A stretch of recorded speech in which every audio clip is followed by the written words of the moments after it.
జనం తిడితే, జనం ఆక్రోశిస్తే, జనం గట్టిగా మాట్లాడితే జర్నలిస్టులను జైల్లో పెడతారా? జనం గట్టిగా మిమ్మల్ని నిరసిస్తే, జనం గట్టిగా మీ మీద గొంతు విప్పితే దాన్ని చూపెట్టిన పాపానికి ఇవాళ జర్నలిస్టులను జైలుకు పంపుతారా?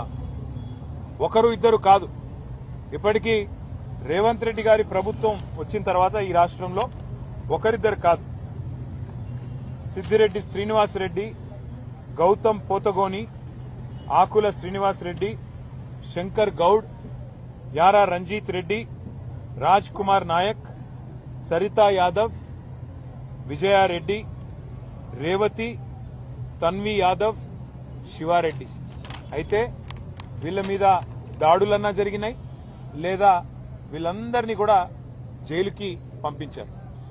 అంటే ఇంత నికృష్టంగా కేవలం ప్రభుత్వం మీద ఉన్న అసహనం ఏదైతే ప్రజల్లో ఉందో, ప్రభుత్వం మీద ఉన్న అభిప్రాయం ఏదైతే ప్రజల్లో ఉందో, దాన్ని అక్కడ మెయిన్ స్ట్రీమ్ మీడియా పట్టించుకోవట్లేదు కాబట్టి, ప్రధాన మీడియాని రేవంత్ రెడ్డి గారు మేనేజ్ చేస్తున్నారు కాబట్టి, వాళ్ళు చూపెడతలేరు కాబట్టి, ప్రజలు ప్రత్యామ్నాయ మీడియా అయిన డిజిటల్ మీడియాలో తమ ఆక్రోశాన్ని వెలగక్కితే, రేవంత్ రెడ్డి భాషలోనే రేవంత్ రెడ్డికి ఆయన స్థానాన్ని గుర్తు చేస్తే, ఇవాళ ఈ రకంగా మాట్లాడడం అనేది, ఈ రకంగా జర్నలిస్టులను జైల్లో పెట్టడం అనేది ఎంతవరకు మంచిదో ఆయన కూడా ఆలోచించుకోవాలి. ఎందుకంటే